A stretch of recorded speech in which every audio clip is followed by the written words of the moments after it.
Hey guys, in this video I'm going to be talking about Kingdom of the Planet of the Apes. Kingdom of the Planet of the Apes is the fourth film in the reboot franchise. It follows the events of War for the Planet of the Apes, loosely speaking, because it is 300 years later. So yes, obviously it's a sequel to War for the Planet of the Apes. But, this is 300 years later. They've evolved much more. They don't use sign language anymore. Um, they kind of just speak like normal humans.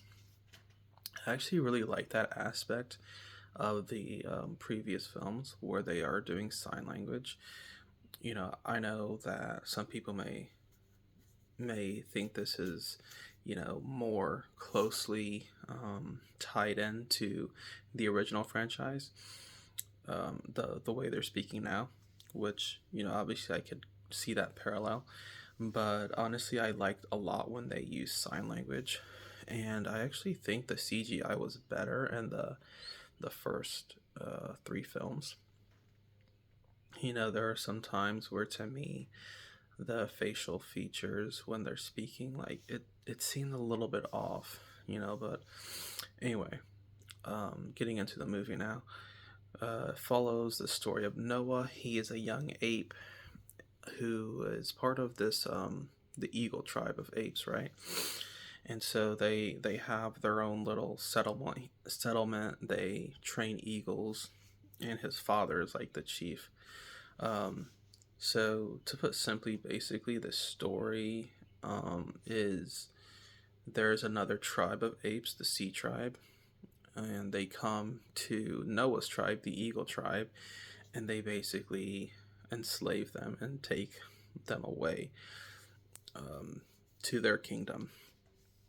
And Noah, he has to basically follow and get his people back. And he has to, there is an eagle that he hasn't bonded with yet, but the eagle still is basically leading him to where his tribe is. That's the basic premise of this movie.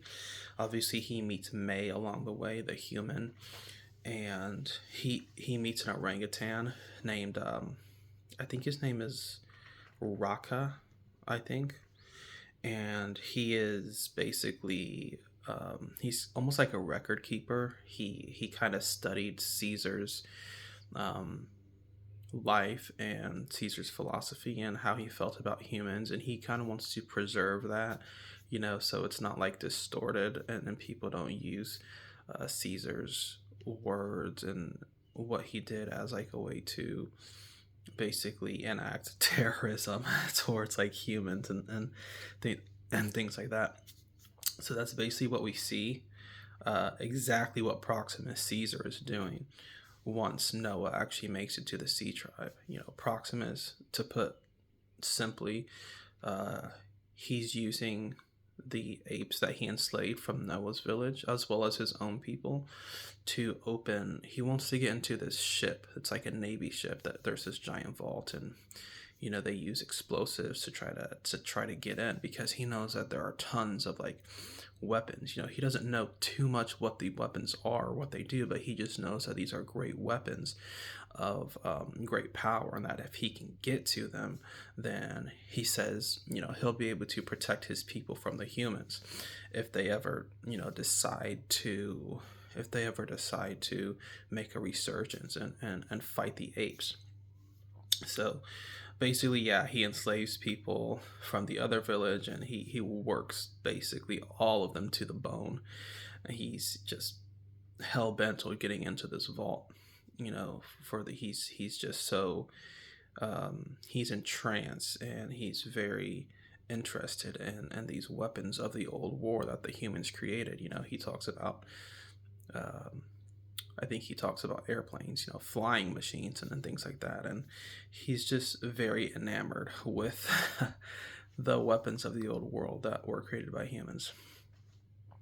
So honestly, that's the main plot.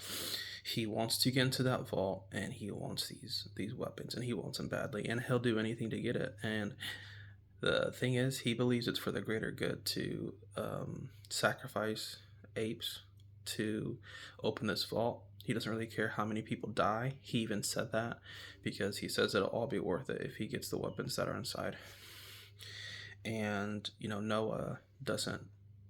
Basically Noah's there to free his people, but then May takes him inside the ship and he sees all these weapons and he's like he doesn't believe that this could be good for apes or for humans. So overall, I do like this movie. Had a little bit of a different feel to it since Matt Reeves did not return to the directing chair like he did for the second and third film. But overall, I like this movie and I would give it an 8 out of 10, so you should definitely check it out. Kingdom of the Planet of the Apes.